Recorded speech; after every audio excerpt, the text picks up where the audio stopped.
I'm loving the weather of America as I walk down the side of a fence in the Texas countryside. The wind was nice and smooth to the warmth of the sun. I realize I'm lost and I look around in huge confusion only to get a fright from an image close to my face.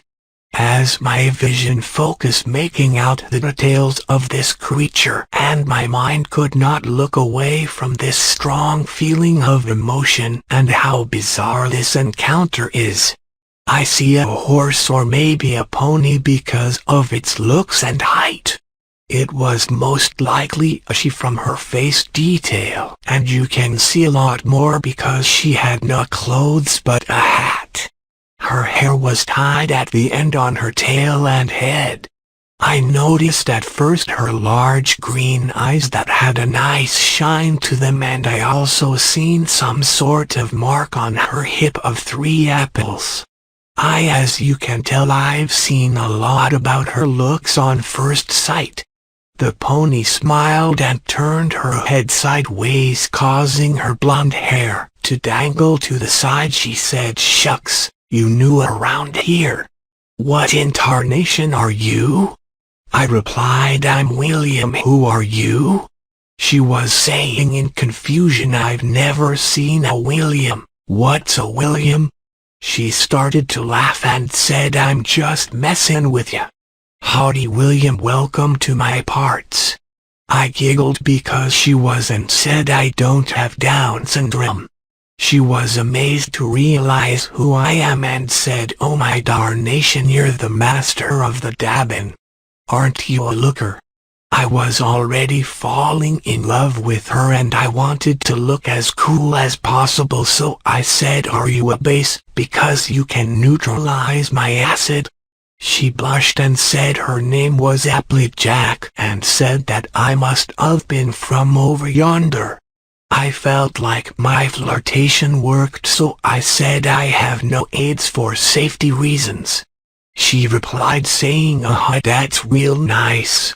I knew at this point she was totally into me, so I leant on the fence to make me look cool, but the fence snapped, causing me to fall over.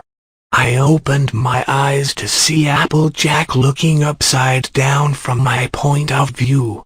She kisses my forehead and I said meow, and then she said, "Sure enough, you're the most cutest looking thing I've ever laid my eyes on." She then invited me to a barn dance and we won with my master dance moves. We went to a barn because she wanted to show me something. It was dark in the barn, but lit up by the moonlight. I looked down from the light coming off the barn wall cracks to see her taking off her horseshoe, and I got a massive boner. It was big and stuff.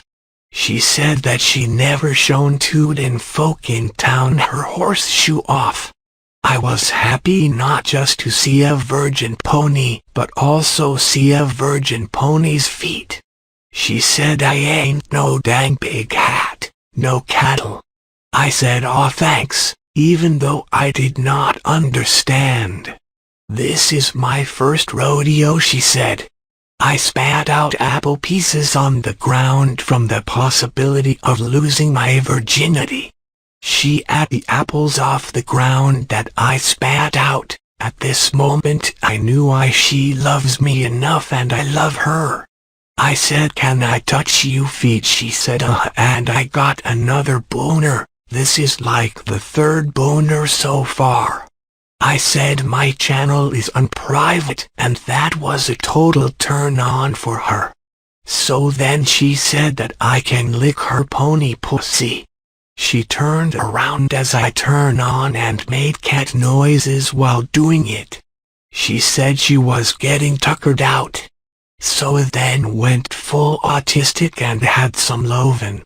The next day I had woke and she woke too. Went into and out of her stable saying there was a baby in the oven. I audaciously screeched, thinking of an actual baby in the oven.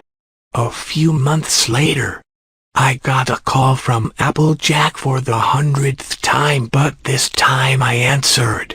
She said I was 3 months late for the birth of the new child called Will Jr. He later grew up and became gay. The end.